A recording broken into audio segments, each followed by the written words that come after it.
Yes, class. As you all know, yesterday we have completed our poem, which is the Coromandel Fishes. Today, we are going to do word meanings and question answers related to this poem. Okay? So let's get started. As you can see on your screen, first word meaning is catamarans. The meaning of catamarans means boats with two floating hulls. Here hulls meaning is the body of ship.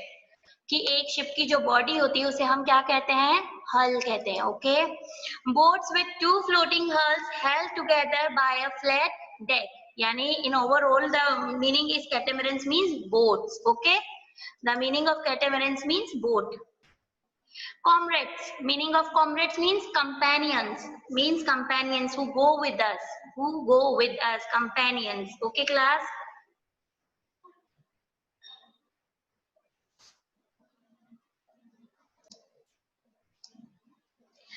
Comrades means companions who are companions who go with us. Okay, where we are going, companions, especially people having a common cause or purpose. उन लोगों के लिए जिन्हें कोई common purpose हो या फिर कोई कारण हो जो हमारे साथ चल रहे हैं, तो उन्हें हम क्या कहेंगे, companions. Comrades means companions. Third is toes. Toes means move from side to side or up and down.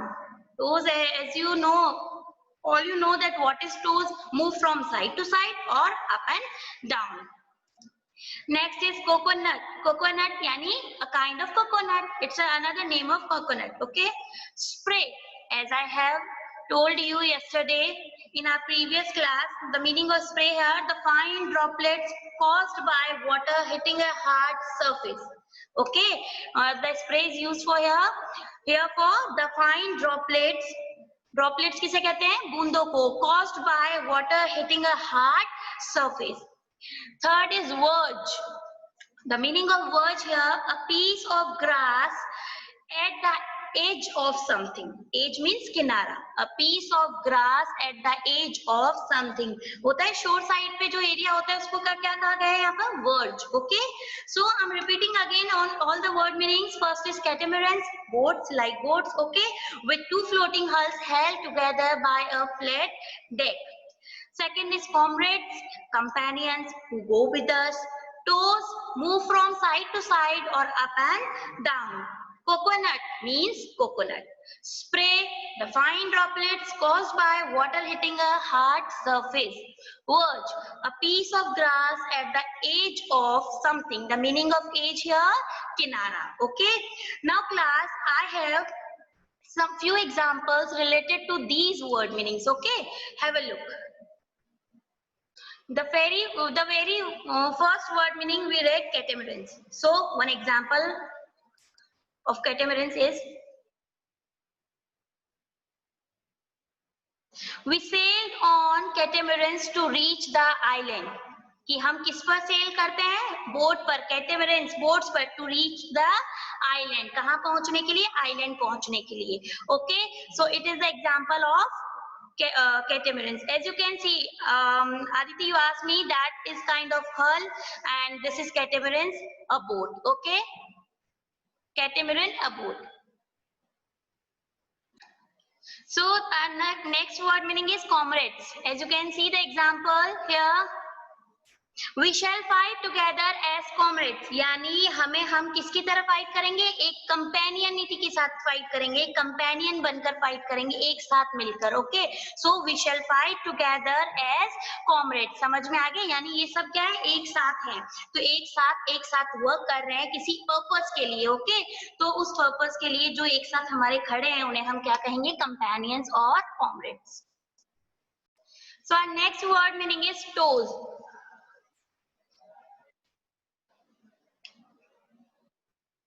The boat was tossed by huge waves. यानी बोट क्या हो गई, अप्स एंड डाउन आने लगे बोट में, किसकी वजह से, ह्यूज वेव्स की वजह से.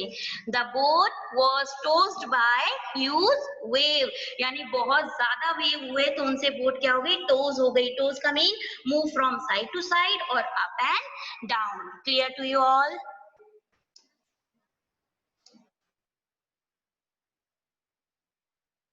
Coconut water is healthy for our body. As you all know, the boy is having a coconut.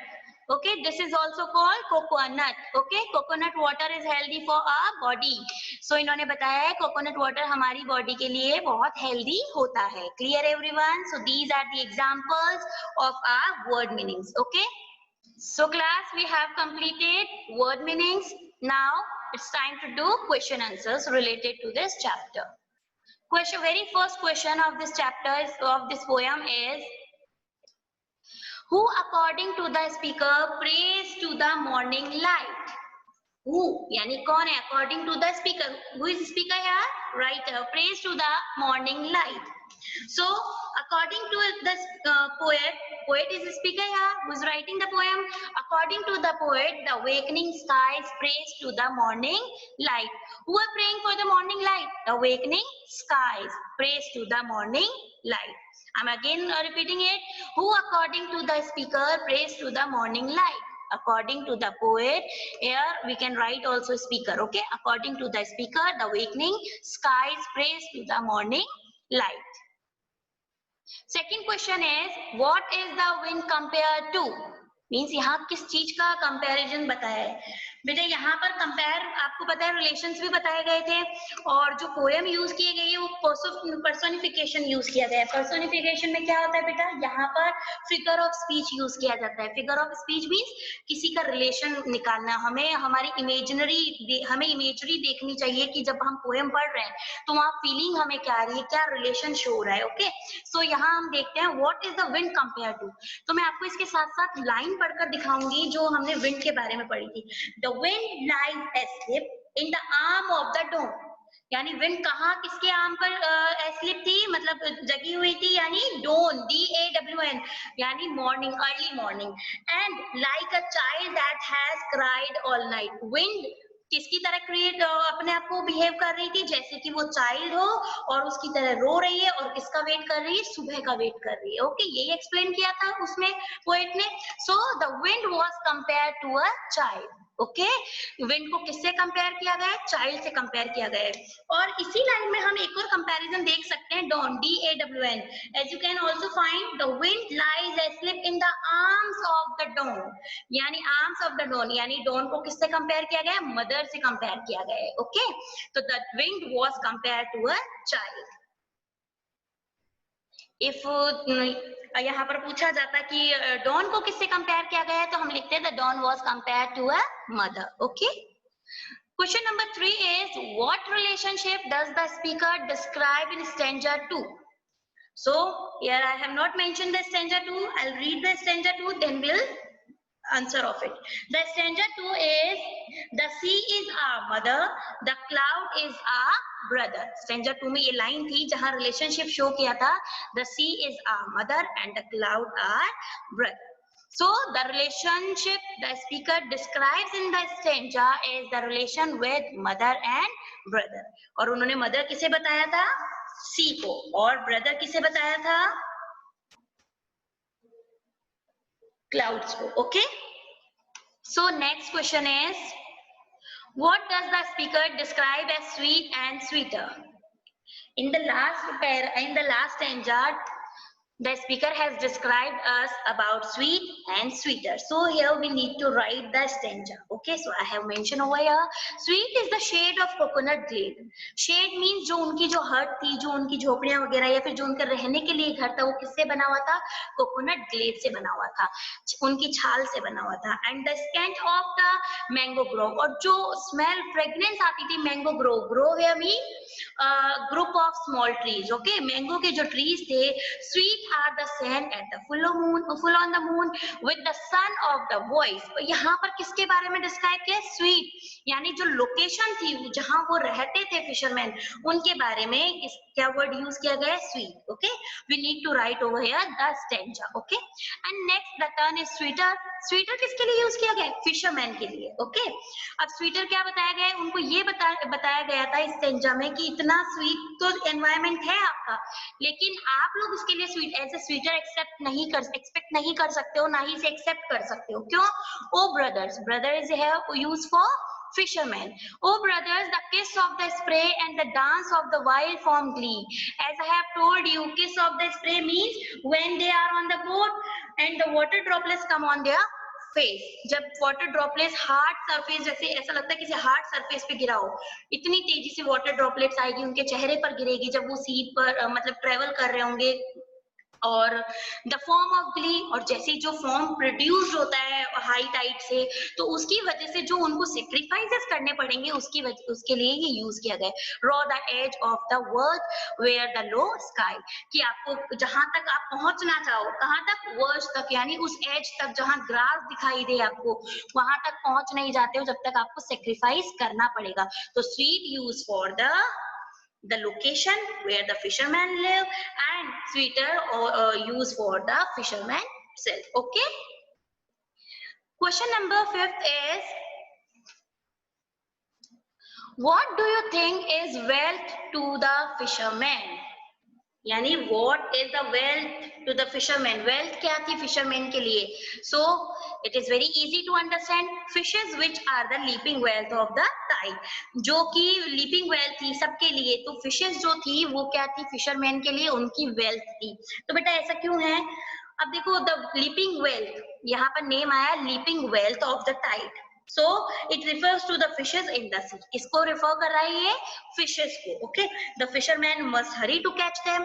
Fisherman को जल्दी होती है उन्हें catch करने की. Okay, in order to earn for their living, कि वो अपनी livelihood कैसे earn कर सके और कैसे survive कर सकते हैं.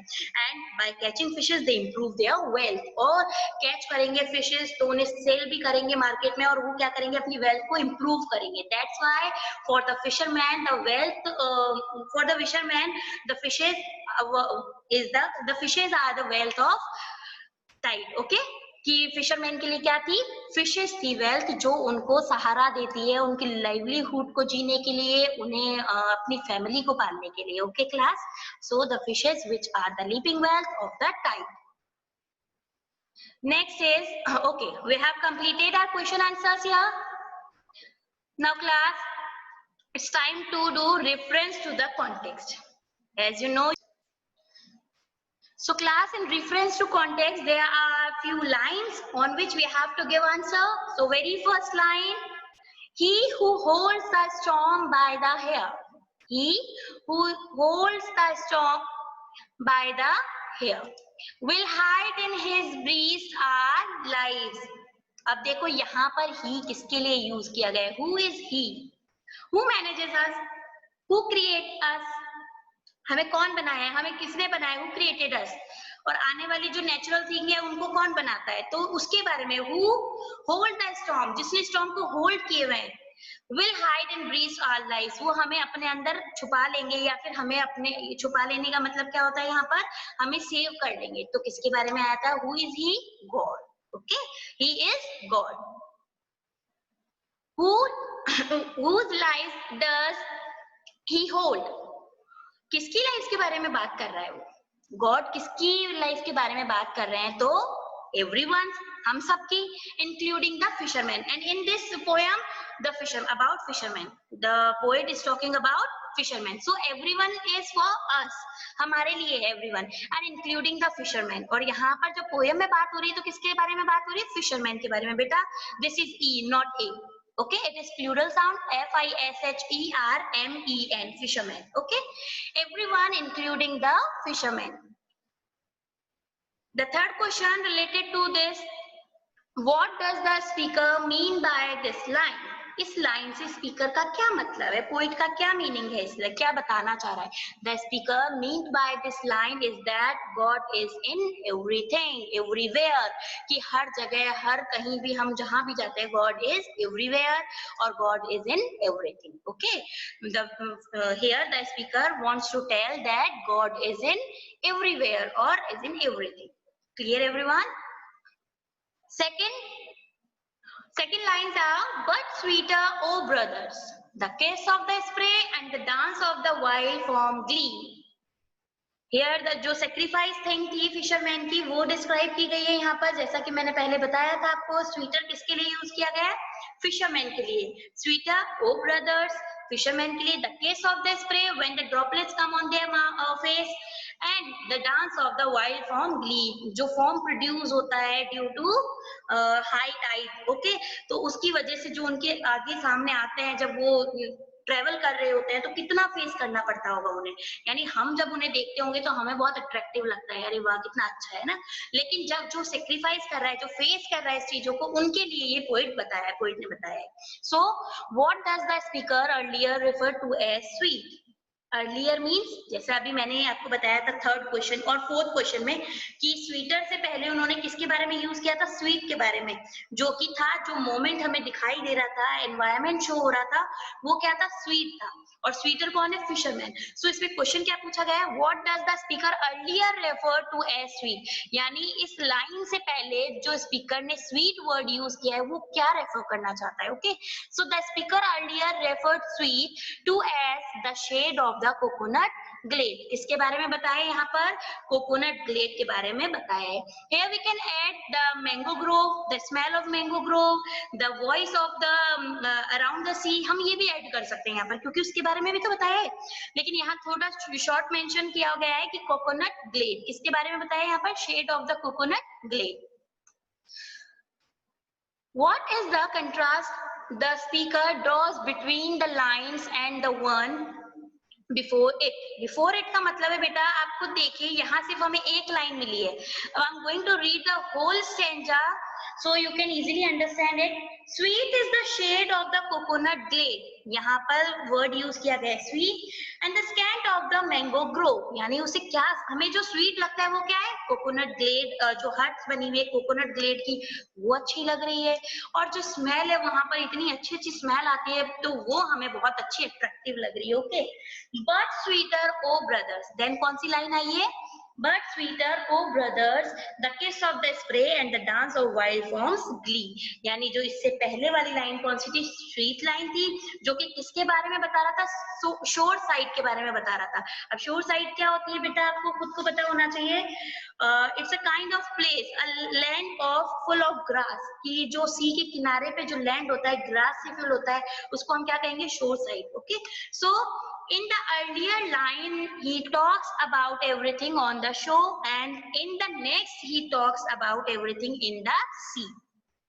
पहली लाइन में हमें सारा जो हमें सीनरी दिखाई दे रही है जहां वो रहते हैं उसके बारे में बताइए, और वो जगह कहाँ पे? शोर साइड में, यानी जो सी के किनारे पर है, तट पर है। Okay, and then next line में उन्होंने क्या शो किया है? सी के बारे में शो किया है कि वो सी के जब अंदर आ जाते हैं, ट्रेवल करते हैं वहां पर बाय शिप और कैटेमरेन्स, ओके, तो वो क्या फील करते हैं? सेक्रीफाइस फील करते हैं। तो सेक्रीफाइस वाली लाइन में तो सी का डिस्क्रिप्शन है, और जो मोमेंट, जो एटमोस्फेयर बताया है उसमें शो का डिस्क्रिप्शन है। Okay class, next is what is the image being described here, यानी हम जब भी कोई, मैंने ऐसे आपको बताया था कि हमारे माइंड में ना इमेजरी बन जाती है कि हम कोई पोएम पढ़ रहे हैं ना तो हमें ऑटोमेटिकली उसके विजुअल्स आने लग जाते हैं कि हाँ शायद ऐसा होगा, अगर ये बारे में बात है तो ये ऑडिबल, आपको ऑडिबल ऐसा फील होगा, कुछ विजुअलिटी फील होगी, है ना, कुछ मूवमेंट फील होगा, तो ऐसा ही बताया है what is the image being described here. लेकिन यहाँ क्या बताया है कि इमेज क्या दिखाई दे रही है आपको, किसके पर्पस से ये पोएम बनाई गई है, क्या बताया गया? The image being described here is the image of the sea, यानी हमें जो इमेज दिखाई दे रही है इस चैप्टर में, इस पोएम में या फिर लास्ट स्टेंजा में, which is sea. Okay, कौन सी है वो? Image of the sea. So here we have completed our chapter. Okay class, tomorrow or maybe in the next class we'll do our book exercises, which is very interesting. Okay, today we can't complete this exercise, so we'll do it in our next class. Till then, do practice whatever I have given you in word meanings, also the question answers. Okay.